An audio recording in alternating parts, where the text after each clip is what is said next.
زیبن کی طبیعت کیسی ہے؟ وہ شرمندہ دکھائی دے رہا تھا۔ دادی نے کوئی جواب نہ دیا۔ میں رات کو زیبن کو لے جاؤں گا۔ زیبن اپنے گھر میں ٹھیک ہے، دادی نے سخت لہجے میں کہا تو فیکا عاجزی سے ان کے سامنے آ گیا۔ مجھے معاف کر دے دادی۔ وہ ہاتھ جوڑے کھڑا تھا۔ دادی نے اس کی کمزوری سے فائدہ اٹھایا اور کہنے لگی، زیبن میرے اوپر بھاری نہیں ہے۔ میں جانتا ہوں دادی، مگر میں چاہتا تھا ہم لوگ ولیمے کے بعد یہاں آئیں۔ تیری بھرجائی تو کھاٹ پر پڑی ہے اور تجھے ولیمے کی سوچ رہی ہے۔ جانتا بھی ہے اس کے ٹھیک ہونے میں کتنا وقت لگے گا۔ فیکے کے پاس خاموشی کے سوا کوئی چارہ نہ تھا۔ اس سے تو بہتر ہے میں دل پر پتھر رکھ کر زیبن کو شہر میں دھکا دے دیتی۔ دادی خالی گلاس لے کر صحن کی طرف آ گئی۔ فیکا مجرم سا کھڑا رہا۔ بس میں نے فیصلہ کر لیا ہے، میں اپنے کپڑے لتے لے کر شام کو ادھر آ جاؤں گا۔ بناتے ہیں لوگ تو باتیں بناتے رہیں، مجھے کسی کی بھی پرواہ نہیں۔ پہاڑ سا بڑا دن فیکے نے مشکل سے گزارا تھا۔ پھر اس نے اپنا صندوق جس میں اس کے کپڑے اور کچھ جوڑی ہوئی رقم تھی باندھ لیا تھا۔ بھرجائی سے ملنے کے لیے اندر کمرے میں جانے لگا تو اندر سے آتی آوازوں پر قدم ہی رک گئے۔ تجھے فیکے کا خیال نہیں ہے پیرو؟ فیکا جھلا ہے، وہ کسی بڑی مصیبت میں پھنس جائے گا، اور میں صاف کہہ دے رہی ہوں زیبن کا آصف اسے بلا کر ہی دم لے گا اور ہم تب کچھ نہیں کر سکیں گے۔ کہیں نہیں جا رہا فیکا، تجھے زیادہ ہمدردی ہو رہی ہے تو جا کر دیکھ لے، باہر بیٹھا ہے۔ پیرو بیوی کی بات پر جھلایا ہوا تھا۔ بھرجائی کے خیالات پر فیکے کا دل ڈگمگایا۔ پھر یکدم ہی اس کے پورے وجود میں غصہ بھر گیا اور وہ بنا ملے ہی گھر سے نکل آیا۔ دادی کو پوری امید تھی کہ فیکا مغرب سے پہلے ہی آ جائے گا۔ زیبن کی طبیعت بہت گھبرا رہی تھی۔ پھر اچانک ہی زیبن کے پیٹ میں درد اٹھ گیا۔ میں نے تجھے کہا بھی تھا کپڑے نہ دھو، مگر تو نے نہ مانی۔ نہ جانے کیسا درد ہے جو مٹنے میں نہیں آ رہا۔ لے یہ دوا پی لے، اس سے ضرور درد کم ہو جائے گا۔ پتہ نہیں دادی، ایسا تو مجھے پہلے کبھی نہیں ہوا۔ زیبن کا چہرہ پیلا پڑ رہا تھا۔ کیا؟ دادی چونک گئی۔ باہر دروازہ بج رہا تھا، کہیں فیکا نہ ہو۔ دادی کے دل میں خطرے کی گھنٹیاں بجنے لگیں۔ لے یہ اچھا، تو یہ پھکی تو پی لے۔ دادی نے اسے گرم دودھ سے دوا دی، پھر لٹا دیا۔ دروازہ گاہے بگاہے بج رہا تھا۔ میں جا کر دیکھتی ہوں۔ نہیں دادی، میرے پاس سے نہ اٹھو، یہ درد میری جان لے لے گا۔ زیبن رو رہی تھی۔ کیا ہو گیا زیبن تجھے؟ حوصلہ کر، کمزوری بہت ہو گئی ہے نا تجھے، اس لیے تکلیف برداشت نہیں کر پا رہی۔ اب کی بار دروازہ زور زور سے بجنے لگا تھا۔ یہ فیکا ہی ہے، اس سے قبل کہ وہ صحن میں کودے میں جا کر دیکھتی ہوں۔ ہائے اللہ، اتنی تیز آندھی! دادی نے بمشکل اپنی اوڑھنی کو سمیٹا تھا۔ آندھی اتنی تیز تھی کہ کوئی بھی چیز صحیح طرح سے دکھائی نہیں دے رہی تھی۔ پھر بھی دادی نے جلدی جلدی باورچی خانے اور دوسرے کمروں کے دروازے بند کیے۔ جانوروں کے تھان میں بھی ہلچل مچ گئی تھی، بجلی چلی گئی تھی۔ اللہ رحم کرے، بہت تیز طوفان ہے، جانور بھی پریشان ہو رہے ہیں۔ ان کی زنجیریں بج رہی تھیں اور وہ تیز تیز آوازیں نکال رہے تھے۔ ادھر طوفان میں شدت آتی جا رہی تھی، اندر زیبن کرا رہی تھی۔ دادی کے بوڑھے ناتواں وجود میں ہول اٹھنے لگے۔ یا اللہ رحم کرنا، سب پر رحم کرنا، آ رہی ہوں، دروازہ توڑو گے کیا؟ دادی نے لکڑی کا دروازہ پٹ سے کھول دیا۔ تیز آندھی نظروں کو دھندلا رہی تھی۔ ملکو سامنے چوکھٹ پر کھڑا تھا۔ دادی نے بمشکل تمام دیکھنے کی کوشش کی، مگر صحیح طرح سجھائی نہ دیا۔ البتہ یہ صاف معلوم ہو گیا کہ یہ فیکا نہیں ہے۔ میں ملکو ہوں۔ دادی کے قدموں تلے سے زمین سرک گئی۔ ملکو اندر آ گیا۔ دادی ڈر کر ایک طرف ہو گئی۔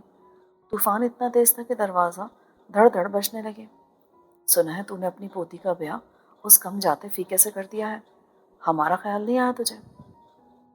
دادی کی آنکھیں پتھرا گئیں، لب سل گئے، مگر ملکو دادی کی کچھ سننے نہیں آیا تھا، صرف اطلاع دینے آیا تھا۔ بہت جلد بازی کی تو نے، مشورے میں برکت ہوتی ہے، ہم سے مشورہ تو کر لیتی۔ یہ کہہ کر وہ مکروانہ طریقے سے ہنسا۔ خیر، ہم تجھے صرف اتنا بتانے آئے تھے کہ اب فیکا کبھی ادھر نہیں آئے گا، بلکہ ادھر تو کیا پورے پنڈ میں کہیں نظر نہیں آئے گا۔ خوف و دہشت سے دادی کی ٹانگیں کانپنے لگی، چہرہ پیلا پڑ گیا۔ ڈر نہیں، فیکا اپنا ہی بچہ ہے، جہاں بھی رہے گا سکون سے رہے گا۔ وہ پھر زور سے ہنسا۔ تو زیبن کی فکر چھوڑ دے، زیبن کو ہم لے جائیں گے اور بڑے ٹھاٹ سے رکھیں گے۔ زیبن فیکے کے نکاح میں ہے۔ دادی خوف سے رو دی۔ اس سے کچھ فرق نہیں پڑتا، ملکو نے ڈٹائی سے کہا اور گھر سے نکل گیا۔ آج صبح ایسے نمودار ہوئی تھی جیسے زندگی نے آنکھ موند لی ہو۔ ہر طرف ہو کا عالم تھا اور دھول 400 پھیلی ہوئی تھی۔ رات بھر طوفان آیا تھا اور بجلی چمکتی رہی تھی۔ ملکو بھی اسی طوفان کا حصہ بن کر ان کی چوکھٹ پر آیا تھا اور دادی کے اعصاب پر جو بجلی گرا کر گیا تھا اس نے ان کی سدھ بجھ چھین لی تھی۔ طوفان کیا تھما؟ دادی کو لگتا تھا جیسے ان کے قدموں کے انگوٹھوں سے کوئی جان کھینچ کر لے گیا ہے۔ کتنی قیامت خیز رات تھی۔ ادھر ہوا کے تیز جھکڑ، درختوں کا باہم ٹکرانا اور زیبن کا جان لیوا درد اور اس کی چیخیں، اور جیسے طوفان تھما کائنات کی ہر شے خاموش ہو گئی۔ جس باپ کے پیچھے دادی نے زیبن کا نکاح کرانے میں جلدی کی تھی وہ اب خود بخود زیبن کی جان چھوڑ گیا۔ شاید قدرت کو ان پر رحم آ گیا تھا، تبھی تو رات کے اندھیرے میں اس داغ کو مٹا دیا جس کے پیچھے دادی زیبن کے لیے کم ذات فیقے کو سر کا تاج بنانے پر مجبور ہو گئی تھی۔ مگر ملکو کیا کہہ کر گیا تھا رات کو کہ اب فیقہ کبھی گاؤں میں نظر نہیں آئے گا؟ کیا ملکو فیقے کو جان سے مار دے گا؟ ہاں، وہ ایسا کر سکتا ہے۔ اور پھر ملکو کیا کرے گا؟ وہ زیبن کا پیچھا نہیں چھوڑے گا۔ دادی نے چونک کر گہری نگاہوں سے زیبن کی طرف دیکھا۔ نہ جانے کتنے دن بعد ایسے سکون کی نیند سوئی ہے جھلی۔ دادی کی آنکھیں بھر آئیں۔ اچھا ہی ہے، فیقے سے خود بخود جان چھوٹ گئی۔ مگر نہیں، ملکو سے ہمیں کون بچائے گا؟ وہ درندہ، بھیڑیا، یا خدا، میں اپنی پھول سی بچی کو کہاں لے کر جاؤں؟ جہاں تو نے میرا اتنا بھرم رکھا مجھے اس سے بھی بچا لے۔ میں بوڑھی ناتواں عورت اس خزانے کی حفاظت کیسے کروں گی؟ پھر دوسرے لمحے دادی کو شہر جانے کا خیال آیا۔ زیبن، اے زیبن۔ زیبن دوسرے ہی آواز پر اٹھ گئی۔ چل جلدی اٹھ۔ یوں؟ خیر تو ہے دادی؟ زیبن سخت نقاہت محسوس کری تھی۔ چکراتے سر کو تھام کر بیٹھ گئی۔ مجھے پتا ہے تیری طبیعت ٹھیک نہیں ہے، پر رب کا شکر ادا کر، اس نے ہمیں سرخرو کر دیا۔ تو شہر چل، وہیں تجھے کسی اچھی لیڈی ڈاکٹرنی کو دکھاؤں گی تاکہ تیری صحت بحال ہو سکے۔ مگر دادی، مجھ سے فی الحال سفر نہیں ہوگا۔ تجھے ہمت کرنا پڑے گی زیبن، ورنہ ہمارے ساتھ اس سے بھی برا ہوگا۔ تو نے سنا نا ملکو کیا دھمکی دے کر گیا ہے رات کو؟ اور یہ گاؤں والے کبھی ہماری مدد نہیں کریں گے۔ اوپر سے فیقے کو غائب کرا دیا اس نے۔ فیقے کا بھائی تو ہم سے ہی پوچھنے آئے گا نا کہ فیقہ کہاں ہے؟ تب ہم اسے کیا جواب دیں گے؟ ہمارے پاس سوائے اس کے یہاں سے ہمیشہ کے لیے غائب ہو جائیں اور کوئی حل نہیں ہے۔ ہمیشہ کے لیے؟ یہ گھر اور ہمارے مویشی؟ گھر کے کاغذ تو میرے پاس ہیں، پکی رجسٹریاں ہیں، وہ تو میں اپنے ضروری سامان اور زیور کے ساتھ لے چلوں گی۔ رہ جائیں گے مویشی تو چلتے وقت ان کی رسیاں کھول دیں گے۔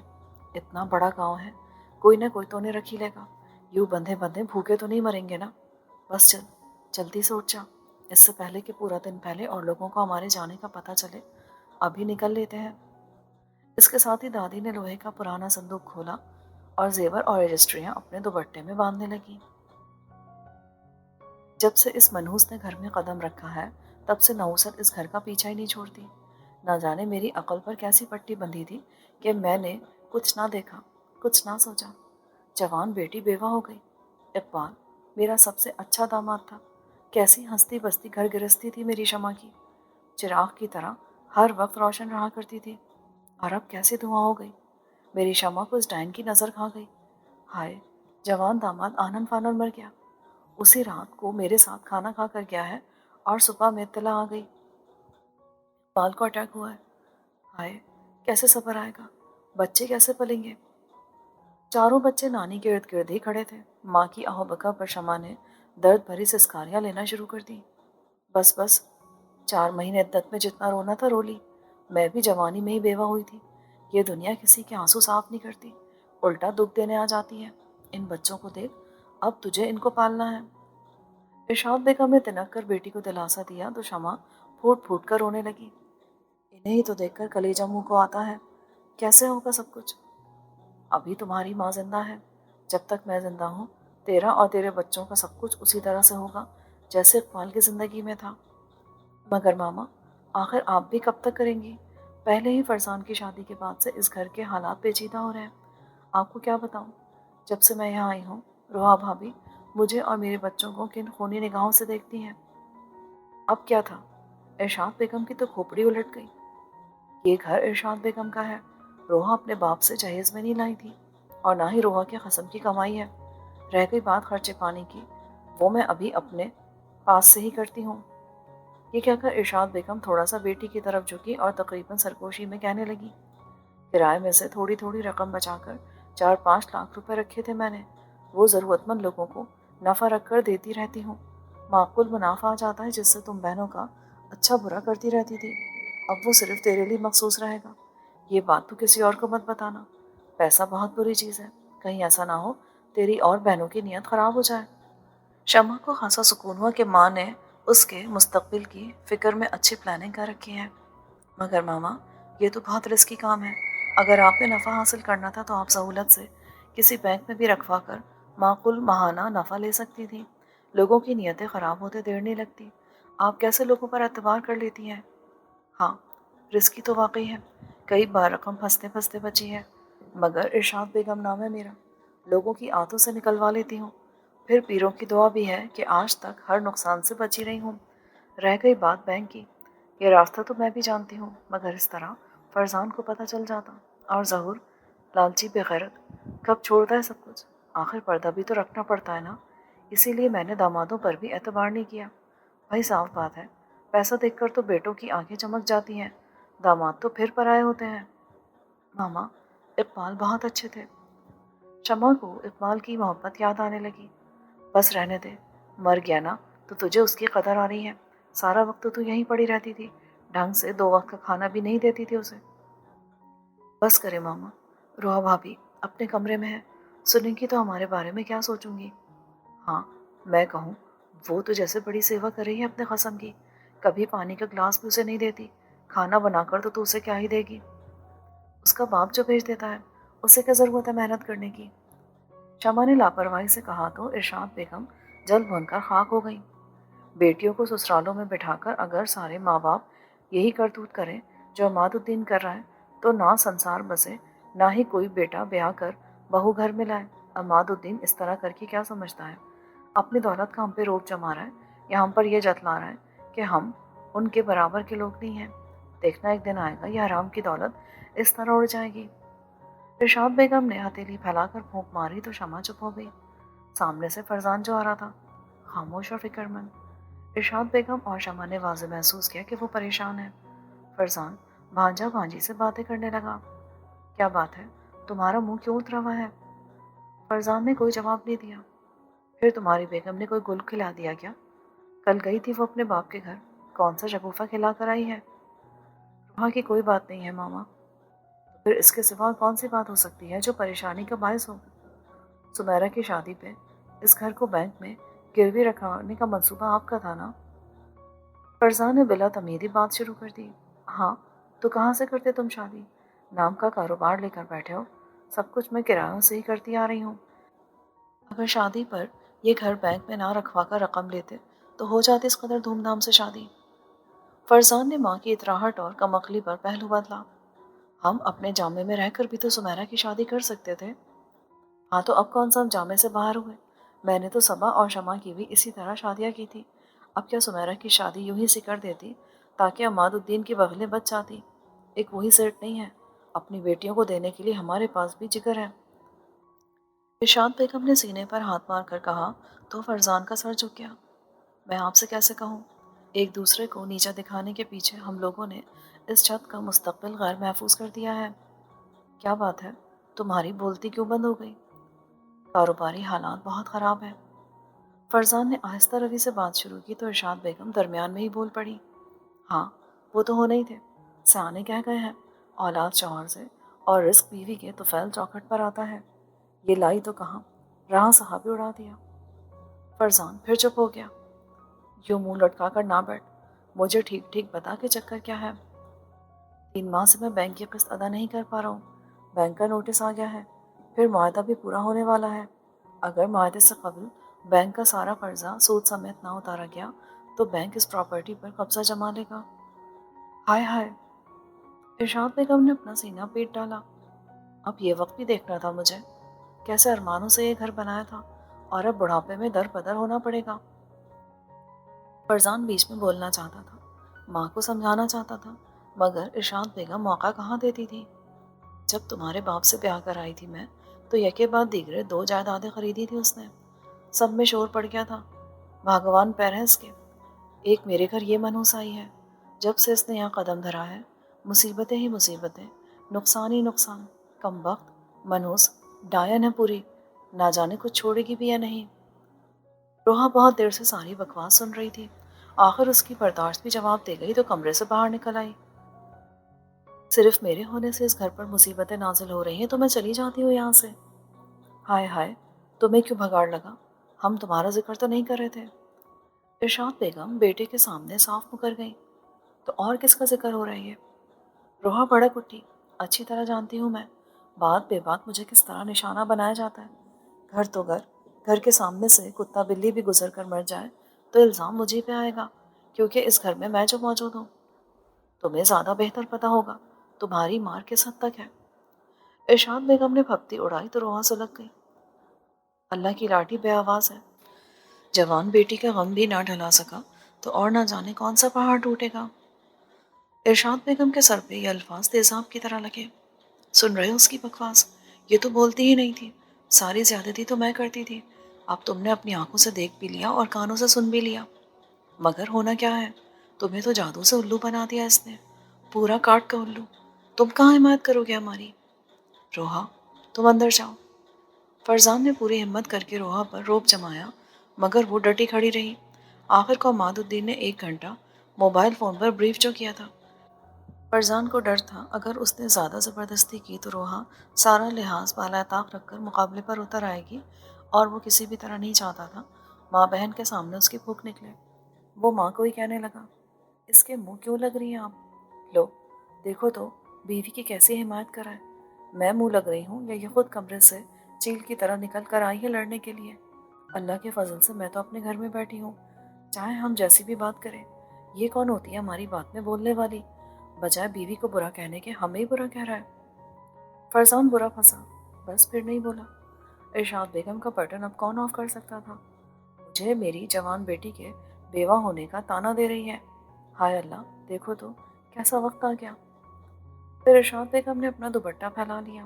اللہ کرے، میں تو کہتی ہوں ایسا غم سیٹھ عماد الدین پر آئے، اللہ کرے تیرا سہاگ اجڑے۔ ہائے تجھے یہ روک لگے، پھر دیکھتی ہوں تیرے باپ کی دولت کام آئے گی یا تیرا گمان۔ روحا لڑنا بھول کر حیرت سے ارشاد بیگم کو دیکھنے لگی۔ کتنی سہولت سے وہ بیٹے کو بغل میں بٹھا کر اسی کی موت کی بددعائیں دے رہی تھی۔ آفرین تھی اس بیٹے پر جو سر جھکائے بیٹھا تھا۔ یہ ماں تھی یا ڈائن؟ اب روحا کیا کہتی؟ پیر پٹکتی اندر کمرے میں چلی گئی۔ کچھ بھی تھا، فرزان اس کے سر کا تاج تھا، ابھی تو اس نے ڈھنگ سے زندگی جی بھی نہیں تھی، اور یہ عورت کس طرح بددعائیں دے رہی تھی۔ روحا کا دل بھر آیا اور وہ پھوٹ پھوٹ کر رونے لگی۔ باہر ارشاد بیگم نے اپنا پورا ڈرامہ جما رکھا تھا۔ فرزان ماں کی دلجوئی کرتا رہا، جو اصل مسئلہ تھا وہ جوں کا توں تھا۔ وہ ماں سے فائنینشلی مسائل ڈسکس کرنے آیا تھا اور یہاں اور ہی رولا پڑ گیا تھا، اور یہ تو روزمرہ کا معمول تھا۔ شمع آپا پلیز آپ ہی ماما کو سمجھائیں، زیادہ رونے سے ان کی طبیعت خراب ہو جائے گی۔ فرزان، میں اور میرے بچے تم پر بوجھ ہیں، آج روحا نے میری بیوگی کا تانا دیا ہے، کل اخراجات کا۔ شمع آپا پلیز آپ بیکار کی باتیں کیوں سوچ رہی ہیں؟ میں ہوں نا، بچوں کو اور آپ کو کبھی اقبال بھائی کی کمی محسوس نہیں ہونے دوں گا۔ بھائی کی وارفتگی پر شمع کو جہاں ڈھارس ہوئی، ارشاد بیگم کا سینہ بھی فخر سے پھول گیا۔ آخر وہ فرزان پر یوں ہی تو مان نہیں کرتی تھی۔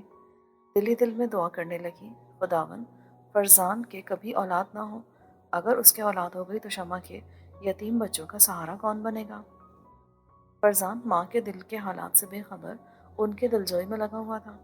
رات کو اپنے کمرے میں آیا تو روحا غصے سے بھری بیٹھی تھی۔ اب بھی آنے کی کیا ضرورت تھی، بیٹھے رہتے ماں کے پاس۔ وہ ماں ہے میری، تم کیوں جلتی ہو؟ وہ ٹی وی آن کرنے لگا۔ جیسے ہی ٹی وی آن ہوا، بے ہنگم شور نے ارشاد بیگم کا مزہ کرکرا کر دیا۔ اب بھلا اندرونی حالات کیسے سنائی دے سکتے تھے؟ پھر بھی ارشاد بیگم کھڑکی کے پاس سے نہ ہٹی، شاید لائٹ چلی جائے اور وہ اندر کا تماشا سن سکے۔ ماں ہے وہ میری، ایسی ہوتی ہے مائیں؟ کبھی سنا ہے کہ ماں اپنے جوان بیٹے کو ہی کوسنے دے؟ تو تمہیں کیا تکلیف ہے؟ وہ مجھے ہی کوسنے دے رہی تھی نا، یہاں ماں بیٹوں کا معاملہ۔ روحا کے پتنگے لگ گئے۔ ماں نہیں ہے وہ، ناگن ہے جو اپنے بچے خود کھا جاتی ہے۔ تمہارا باپ بھی تو نیولا ہے، ہر وقت بیٹی کے کان میں گھسا رہتا ہے۔ نیولا؟ کیا مطلب؟ تم نے میرے ڈیڈی کو نیولا کہا؟ فرزان تم نے؟ روحا کے دماغ کی رگ پھٹنے لگی۔ تم میری ماں کو ناگن کہہ سکتی ہو تو میں تمہارے باپ کو نیولا کیوں نہیں؟ فرزان کان میں پھریری گھمانے لگا۔ روحا کا بس نہ چلا کہ اس پھریری کی جگہ اس کے کان میں لوہے کی سلاخی ٹھوس دے۔ ایک تو وہ اس سے محبت جتا رہی تھی، الٹا وہ اسے تکلیف دینے پر آمادہ تھا، اور پھر ڈیڈی کے متعلق ایسے الفاظ وہ کبھی سوچ بھی نہیں سکتی تھی۔ وہ ڈیڈی کو کس منہ سے بتائے گی کہ فرزان کے ان کے بارے میں یہ خیالات ہیں، جبکہ ڈیڈی خود مجھے بسانے کے لیے فرزان کی کتنی خوشامدیں کرتے ہیں، بڑے سے بڑے ہوٹل میں اسے ڈنر کراتے ہیں، مگر سنا تھا منہ کھائے اور آنکھ شرمائے۔ یہاں تو بےغیرتی کی حد سے بھی حد ہے۔ اب بس بھی کرے ماما، پاؤں سوج جائیں گے آپ کے۔ ٹی وی کے اتنے شور سے تو خود میرے سر میں درد ہونے لگا ہے، نہ جانے آپ کیسے اتنی دیر سے کھڑی ہیں۔ ارشاد بیگم شمع کی توجہ پہ کچھ جھیپ سی گئی، پھر مرے مرے قدموں سے اپنے کمرے کی طرف چل دی۔ بہت چالاک ہے یہ روحا، ہماری باتیں سنتے وقت تو کمرے کا پنکھا بھی بند کر لیتی ہے، اور جب فرزان کمرے میں ہوتا ہے تو ٹی وی ہی کیا ڈیک بھی چلا لیتی ہے۔ شمع کی رائے پر ارشاد بیگم کو کچھ حوصلہ ہوا تو وہ کہنے لگی، کون کمبا سننا چاہتا ان کی باتیں؟ مجھے تو بس یہ پکڑ دھکڑ لگی رہتی ہے، نہ جانے فرزان کے ساتھ کیسا سلوک کرتی ہوگی۔ میرا بچہ دم ہو کے رہ گیا ہے، ذرا بھاپ نہیں نکالتا کہ دونوں کے معاملات کیسے ہیں۔ شمع نے حیرت سے ماں کی طرف دیکھا اور سوچنے لگی، حیرت کی بات ہے، ماما اب بھی کچھ جاننا چاہتی ہیں جبکہ معاملہ صاف اور دو ٹوک ہے۔ فرزان ذرا دیر کو کمرے میں جاتا ہے اور پھر تعویذوں کی کرامات سے اور پیروں کی دعا سے واپس آ جاتا ہے۔ کبھی وہ ماما کے کمرے میں سو رہا ہوتا ہے، کبھی ڈرائنگ روم میں، اور کبھی کبھار اپنے کمرے میں بھی سو جاتا ہے۔ جس رات وہ اپنے کمرے میں سوتا ہے اس رات ماما کو فجر سے پہلے ہی انجائنا کا اٹیک ہو جاتا ہے، اور کئی کئی دن تک پھر فرزان اپنے کمرے کا رخ نہیں کرتا۔ اتنا تو اچھا ہے فرزان، جبکہ اقبال کو تو میں اپنے اشاروں پر چلاتی تھی، کبھی ماں بہنوں کی طرف رخ موڑنے نہیں دیا۔ شمع کا دل سچی سچی باتیں یاد کرنے لگا تو اس نے لاہور پڑھی اور اپنے بچوں کو سلانے کی کوشش کرنے لگی۔ کیا بات ہے، آج کل میں دیکھ رہا ہوں تم ایگزامز کی تیاری میں اتنے پرجوش نہیں جتنے پہلے ہوا کرتے تھے۔ رضوان نے علی زمان کے کندھے پر تھپکی ماری تو وہ چونک سا گیا۔ نہیں، ایسا تو کچھ نہیں ہے۔ خیر ہے، دھیان کہیں اور ہی لگ رہا ہے تمہارا۔ نہیں، ایسا تو کچھ بھی نہیں۔ رضوان اس کے قریبی گھاس پر پسر گیا۔ پہلے تو ہر وقت تمہارے ہاتھ میں کتاب ہوا کرتی تھی، اب تو کتاب ہی نہیں، دھیان بھی تمہارے پاس نہیں لگتا۔ خیر ہے یار، ہو جائیں گے پاس۔ علی زمان کے لفظوں نے رضوان کو چونکا دیا۔ صرف پاس؟ کہاں تو تم پوزیشن کے لیے دعائیں منگواتے پھرتے تھے، اب صرف پاس ہونے پر اکتفا کر لیا ہے نا؟ اب بھی بہت دعائیں ہیں، درویش بابا کی دعا سے ہو جائے گی مراد پوری۔ علی زمان کے لفظوں نے رضوان کو سرتاپا جھنجھوڑ ڈالا۔ کیسی بات کر رہے ہو یار تم، بہت مختلف اور جینیس انسان تھے تم تو، یہ کہاں پھنستے جا رہے ہو؟ علی زمان نے یکدم پہلو بدلا، غیر ارادی طور پر الفاظ اس کے منہ سے نکل گئے تھے۔ یہ دلدل ہے، اور دلدل میں کوئی راستہ نہیں ہوتا، انسان تیر نہیں سکتا، دھنس جاتا ہے، فنا ہو جاتا ہے۔ علی زمان کو اس کی نصیحت بیکار لگ رہی تھی، مگر وہ منہ سے کہنا نہیں چاہتا تھا کہ تم چپ ہو جاؤ۔ کچھ دن سے میں دیکھ رہا ہوں تمہاری ایکٹیویٹیز پورے اسرار سے ہوتی جا رہی ہیں، خصوصاً جب سے تم گاؤں سے ہو کر آئے ہو۔ گاؤں میں تو سب ٹھیک تھا نا؟ ہاں، وہاں سب ٹھیک ہے۔ علی زمان نے تھوڑا روکھا سا جواب دیا تو رضوان کو چپ ہونا پڑا، پھر وہ تھوڑی دیر میں ہی اس کے پاس سے اٹھ کر چلا گیا۔ علی زمان کو بے چینی نے آن گھیرا۔ وہ کیسے رضوان کو پتا تھا کہ آج کل وہ کس پریشانی میں مبتلا ہے؟ کون سی چیز ہے جو اسے راتوں کو سونے نہیں دیتی؟ اس کے دل اور ضمیر پر روز بروز بوجھ بڑھتا جا رہا تھا، اور اس بوجھ نے اس کا سکون چین سب کچھ برباد کر دیا تھا۔ عجیب حالت ہو گئی تھی اس کی، اپنی سوچوں پر اختیار ہی نہیں رہا تھا، دن رات الٹی سیدھی باتیں سوچتا رہتا تھا، پھر بھی اس احساس کو دبا نہیں پاتا تھا جو اسے دن رات کا چوکے مارتا رہتا تھا، اور وہ احساس تھا چوری کا۔ بچپن میں بھی جس نے کبھی چوری نہیں کی تھی، اب باشعور اور ذمہ دار ہو کر اس نے تیسری بار چوری کی تھی، اور اب کی بار وہ ماں کی جڑی جمع رقم چرا کر لایا تھا۔ نہ جانے ماں نے پیٹ کاٹ کر پتھر باندھ کر 10,000 کی ضرورت کے لیے اکٹھا کر رکھے تھے، مگر ماں سے زیادہ تو اس کی ضرورت بڑی تھی۔ درویش بابا نے 10,000 روپے لانے کو کہا تھا، اور ساتھ یہ بھی کہ یہ آخری نذرانہ ہے، اس کے بعد اسے کبھی نذرانہ دینے کی ضرورت نہیں پڑے گی،